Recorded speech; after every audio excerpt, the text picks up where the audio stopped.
Hello, fellow dungeon explorers, this is Ronald, and oh my god, it's finally there, shit's getting real. This is the video for my dungeon map generator. I've already made this some month ago for Dungeon Universalis, but then there were other things that pulled me back from it, and I had to finish the cards, and many thanks to the guy who sent me the templates for the tiles for the cards.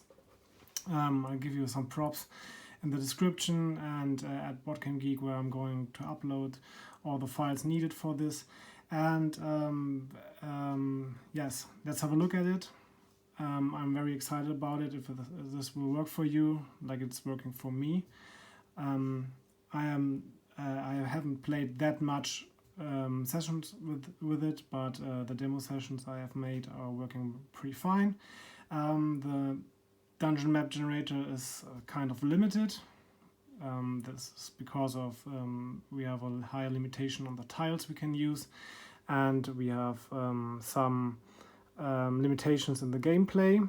But in general, I can say everything is 100% compatible to the Dungeon Universalis standard rules. So you can have this, you have the same game experience as with a predefined map, and with some small limitations I'm going to show you. And you don't need any app for this. This is also not a competitor in any competition to the upcoming official Dungeon Universalis random generator. And this is not a scenario generator. This is just for dungeon maps. So no outdoor scenarios. This is just the good old dungeon crawling stuff, and this is not generating any scenarios or any quests or something. So you still need a quest, a goal to reach. You have to think on your own, and then this will only generate the map for you. And so you it's meant to be used with a standard quest where you're having a main room with a leader and a lot of traps on the way until there, but you can try to vary this on your own. So and at the basic, this is just generating the map with furniture, with special elements, and all the other rules around you're doing on your own, following the Dungeon Universalis standard rules with reserve point counter and the Dark Player's deck and whatever. But you don't have to just do what you want. This is just generating maps. And so let's have a look. I've made a document for this, and this is already available in the thread at Boardgame Geek. And please have a look at that thread too, because there are some explanations I'm also trying to do here, but there's some more text around and background information. And so we have to do a little setup for this, but it's I think it's not that much, and then I'll show you how to use it. Alright, what game material is needed for this? So you just need 2 dice. You should already have this. You have to print out some of these cards I'm going to show you now, and the rest are the original standard elements, cards coming with Dungeon Universalis. These are the special elements, and these are furniture cards, and we can in general we can use all of them. Some don't make many sense to include them in your generated adventure, like maybe the orc brothel or the prison with a lady. But if you you put it in your quest, you can use it because it's just a card to put in the room, and that's it. All right, let's begin with the setup. And before that, let's have a short look at the cards. So these are prototypes, they have no background at all. Let's see if you guys like this, and then I'm going to make some back covers for it. So we have three type of cards. We have large rooms. We have something that I call ordinary rooms because they are not large, but they are not small, so they are ordinary. Please give me a better term, I use it. And we have a deck of corridors. They are always the same. Each card is the same, except there's a different tile number. But one difference between two type of these corridor cards, you have cards with single door and with double door. And this is important. And we will see that in shortly. But I've tried to use as many tiles as possible. And this is not easy because many tiles are having suitable tiles on both sides, so you could use this tile or you can use this tile, but you can you can't use both in the same game if you want to stick with the cards, or you the generator cannot assure you're not drawing. You're currently standing in this room, and the next room you have to lay is this room, so you have to wipe the miniatures from the board, and that's not really helpful in any way. And so I decided to take the best rooms I could find, in my opinion, but that isn't written into stone. Let's have a look where this is going, this generator, and we can do some more. So there are some rooms, and there are only two suitable large rooms coming with the game. I was also surprised, but yes, there's no more variation because there are the back sides of the cards, but these are used for outside. And you can, of course, you can build large rooms from many other tiles together, but this is I've already used that tiles for the ordinary rooms, and you have to one important thing with this generator is always have to have walls around the rooms, because if you've already a tile without lying here and you put another one without a wall next to it, this will be a problem, because then suddenly a wild corridor is appearing where on the round before there wasn't one. So this is something I've tried to avoid with the generator. So you always have to have walls around it. Okay, we have some more tiles. These are just doors, double doors. We have support for one secret room per map. We'll see in a few minutes. And alright, these were the cards you need. You have to print out. I've printed them on normal paper, and they are very well fluttering around. But these are prototype cards. Okay, so how to set up this stuff? There are the setup rules. They aren't that hard, and there's this table. This table is according to the chapter in the Dungeon Universalis rulebook.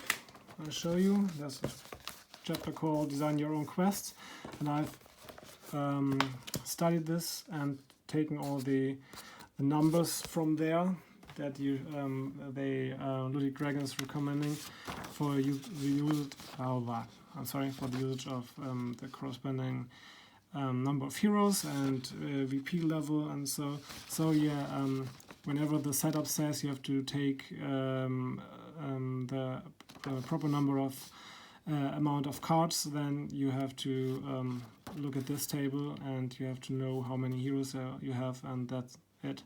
There's also an example setup, so I think nothing can go wrong there. And so let's do the setup. We have to build the corridor deck. Corridors are these cards.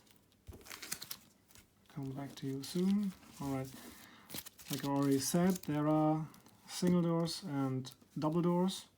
and this is important because the large rooms always shall be entered by a double door, so there's no traffic jam when the heroes are entering, so I definitely wanted to have that there is a double door when you are entering a large room. There will also be double doors when entering ordinary rooms, but that's not the point. We have to do it for the main room and the other large room that is present in every quest, in every map. So, alright, we have to build the corridor deck. Let's check. We have to use, we have always used to take 4 double door cards, and then corresponding to the number of heroes, let's say 1 hero, we use 2 single door.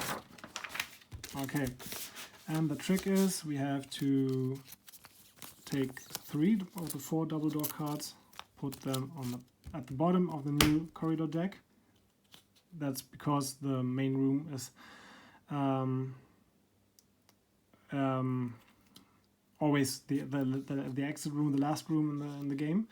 And so we have we have 2 single doors. We take by random. These are just the normal corridor tiles, and so it doesn't matter. We take 2 cards of this. Then we put them over here, and in the middle of these cards, this is we only have 2 cards. This would make more sense to have when we are having more single door cards. Let's take more cards, pretending we are playing with more heroes. So once again, this is the last double door that's available.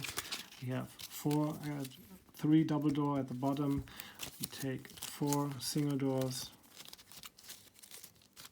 on the top of them, and then we put the last double door in about the middle of the deck. And this is our corridor deck we are using. So we put this away for the moment. Then the next step is to build the ordinary room deck.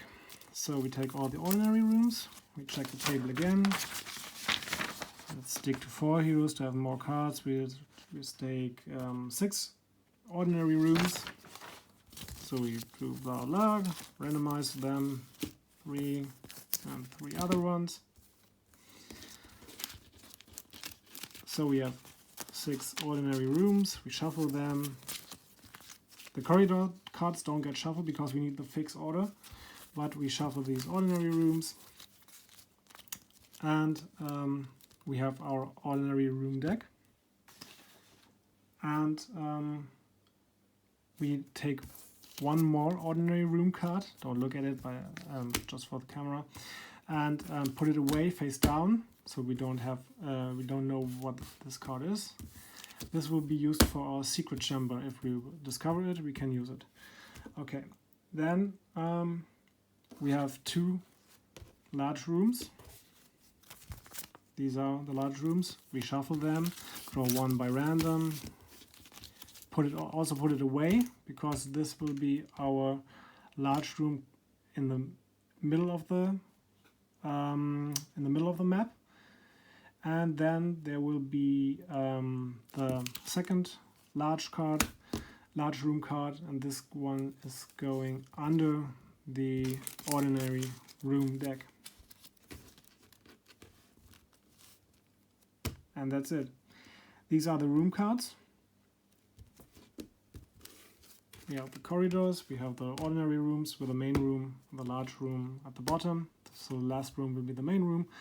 We have another ordinary room as the secret chamber, and we have the main room, also things aside. So these cards won't get used until we need them. We have the we have the rooms, we have the corridors. All right, that's it. Then we take some furniture. Also there's furniture, empty cards, and special elements. And there are rules for this, for furniture, for special elements, and 2 empty cards. So there may be rooms that are empty, and thankfully there are coming empty empty furniture cards coming with Dungeon Universalis, which is great. We have also empty with irregular surface, just already take them. And then we choose furniture by random, according to the table. We use all the special elements you think that are suitable, and take also the corresponding number from the table. And then you take the empty cards, the number of empty cards you need, and then you build a deck for this. I've already made one, and you shuffle this. I've already made this too, and then we have our furniture and special element deck. Alright, yeah, almost there. So let's see. Draw a large room we have built the interior deck with the furniture and special elements.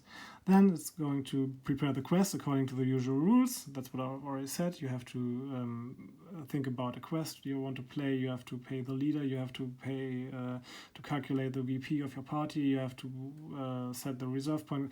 Everything as always. And that's it. And then you're already done. You lay out a staircase and a hallway with tile 24/8, and then you're in. 24A, staircases, and put your heroes onto that. It's part of my gang. And you have to set a door. And that's it. That's all the magic for the setup. And I think that wasn't that hard. And let's see how the rest is working. And I'm trying to put the camera into the overlook position, so we have more from the board, more visible from the board. And because I still suck at video editing, I don't cut this out. What would be very great, and if I would watch these videos, I'd also enjoy everything that would be cut out of this. But I won't do it. I'm sorry. No, I'm not. Alright. You also need 2 dice. I've made them red and white on the cards, but I think you can adapt this to any other color. So hang on a sec.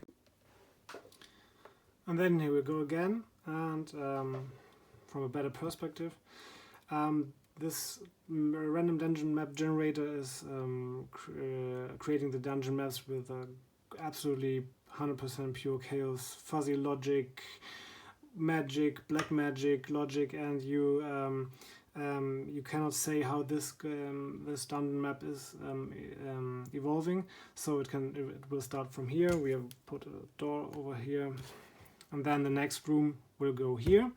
But then it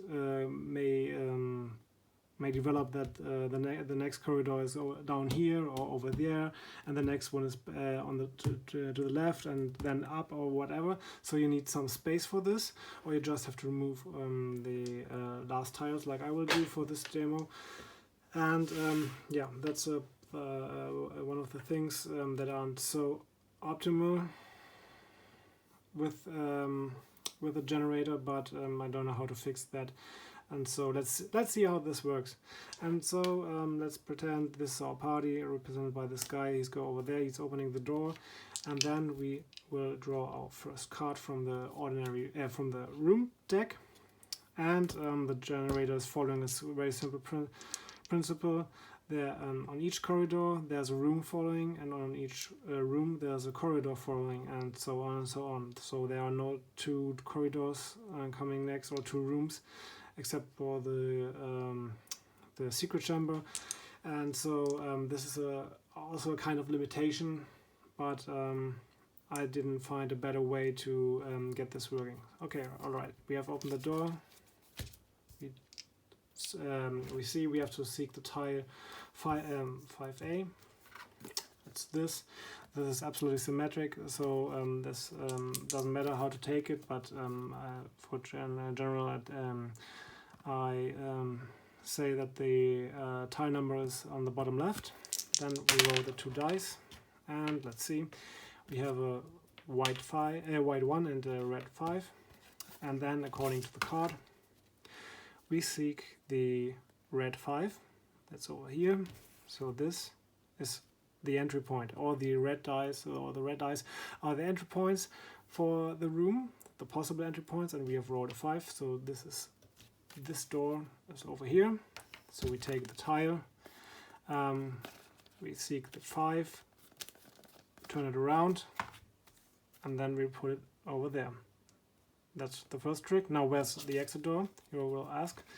The exit door is represented by the white die of 1, and you cannot see a white die. This is because if the same doors, positions of doors, possible doors, are used for the exit, as with the entry doors, you will take the same positions, and that's it. So there are maybe on the corridors, there are examples for white dice.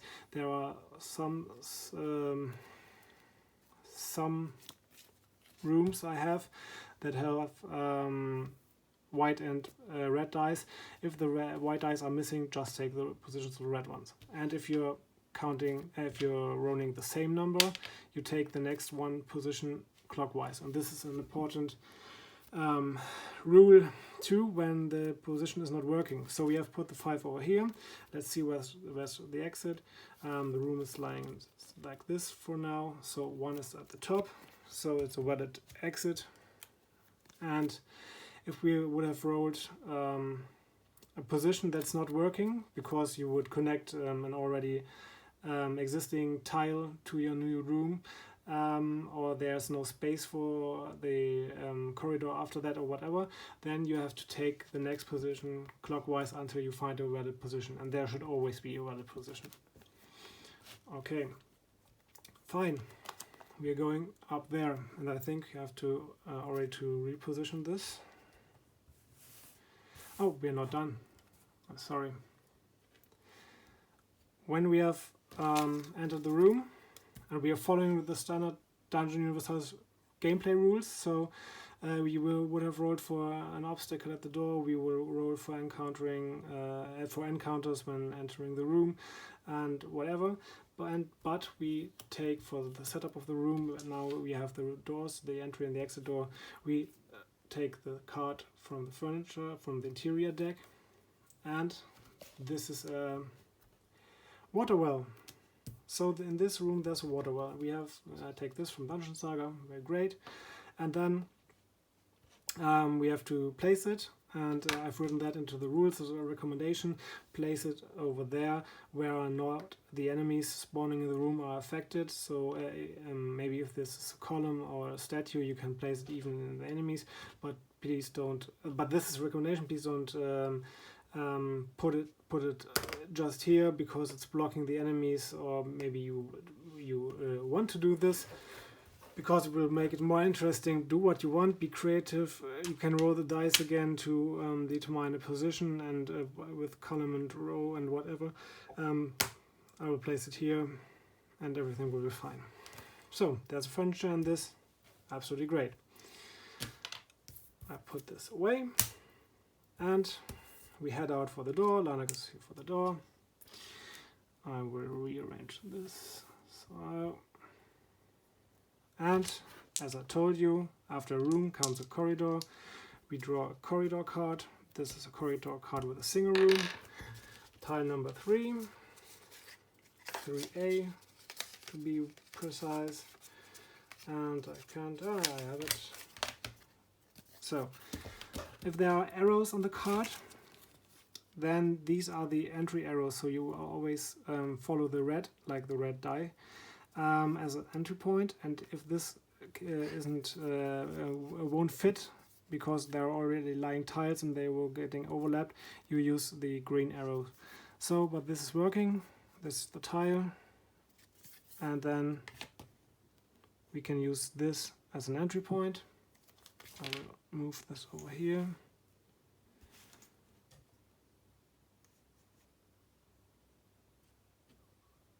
And then we roll again a D3 where the exit door will be. So this is the position for the exit door. and then you will proceed as always. You will rule. You won't roll for furniture in the corridors at the current state of the dungeon generator rules. Maybe I will change this, but there in corridors you won't place any furniture and no water fountain or something, because we're possibly blocking the way. So I have left this out for the moment. Okay, that was the corridor, and my party is moving over there, entering the next room. And then, I guess you will already know this because it's that simple. You draw the next room from the room deck, and do the same again and over again and over again, and that's the whole trick. We do this until, let's see, or let's make one more example with a more special room. Let's see, this is not a symmetric room. This is 19A. Also no white dice, so we just use the positions from the red one, and we have a 1 as an entry position, as an entry door, and a 6 as the exit door. So 1 is over here. Let's see the tile. This is this, and we will put it there. I will rearrange this now, and the 6 is the exit door. It's on the opposite side of the floor of the room, and so we put the new door over there.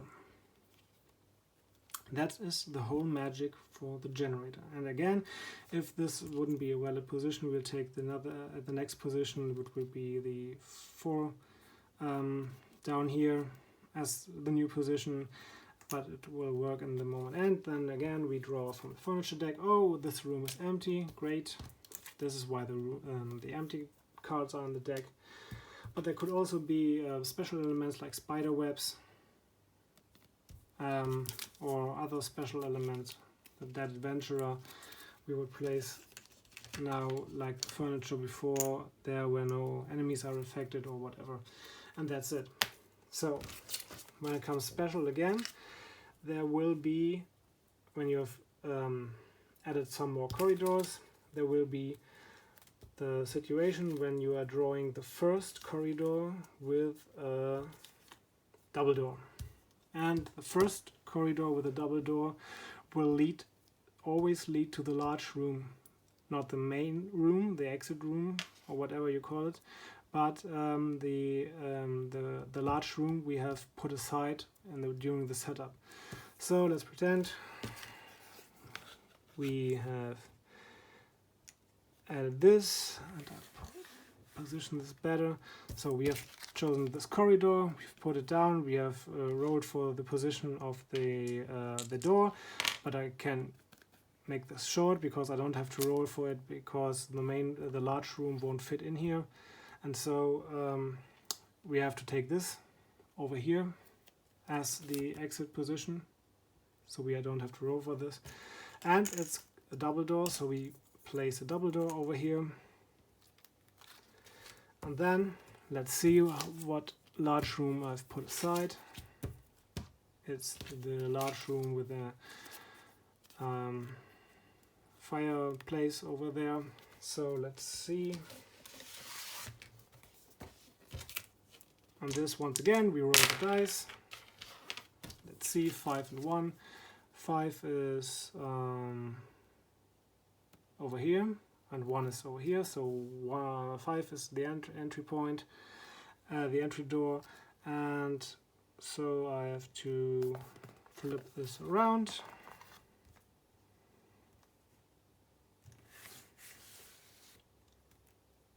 I guess you can see it now. And 1 is the exit, so I will put this down here.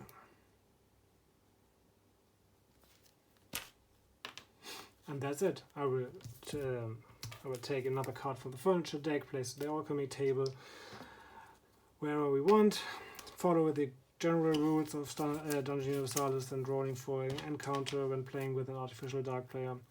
And that's it.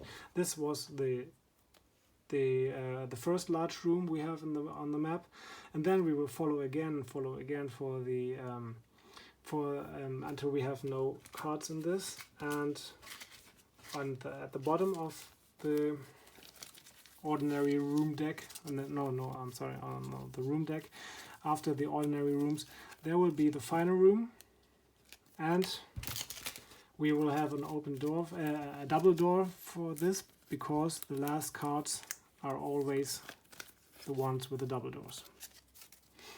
So even for the last room there will be a double door to enter. And we have on this card, you can see there are explicit positions for the exit doors and for the entry doors. Okay, that's it. And so how about the secret chamber? I've thought about this some time, and let's pretend we are now in this room with our party, and we will make we have these doors still there. And where's the card for this? Sorry, I've lost it. Large room, it's here, I have it. So this is the card. And now we want to search for a secret chamber. We can do this in every room. We can roll for the test until we find it. So we need a 10 to pass the test with our perception value for searching rooms. And if we have succeeded in the test, then this is no guarantee that we have found a secret room. And how to handle this, I've made up my mind. And then I came to this. Then you are rolling the die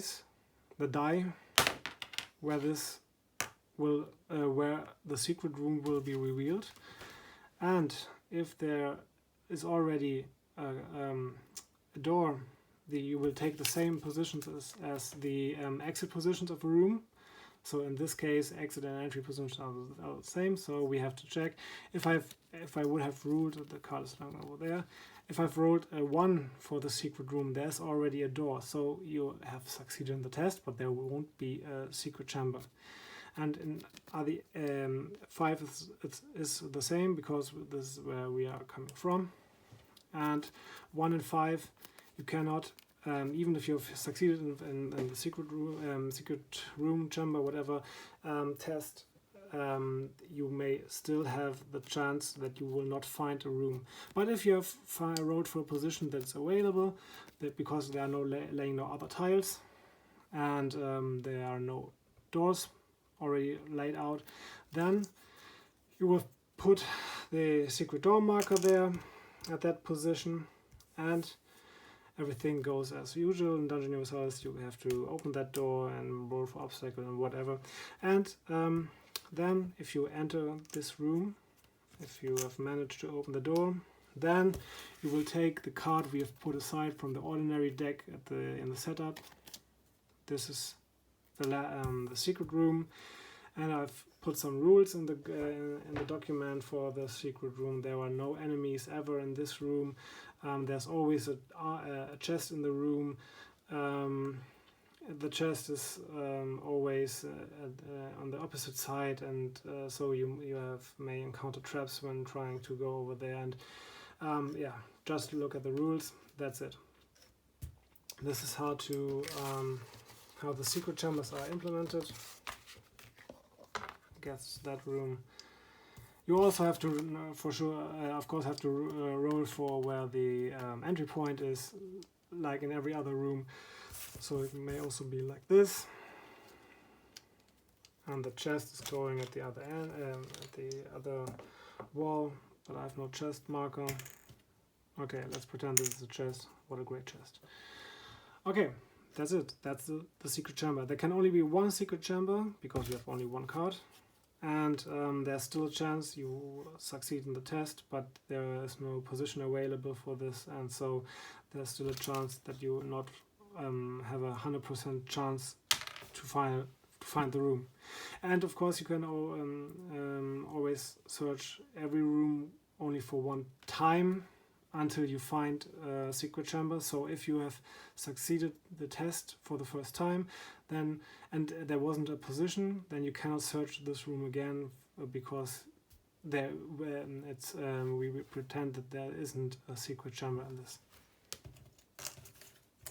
Okay, and I guess we are done with this, because there are some minor information more in the rules and about dead ends and when the game material runs out and this, but just have a look on your own. And I'd really like to see photos of your generated dungeons with this generator rules, and I hope you will enjoy this and this is working for you, and I'd love to hear feedback about this, and let's see how we can improve this. And yes, I think I'm out for the moment. I'm very excited about this and I'm a little bit of proud. Not everything is from my own mind. I've adapted some things from Dungeon Saga, and yes. Have a great day. Have fun with this. Bye.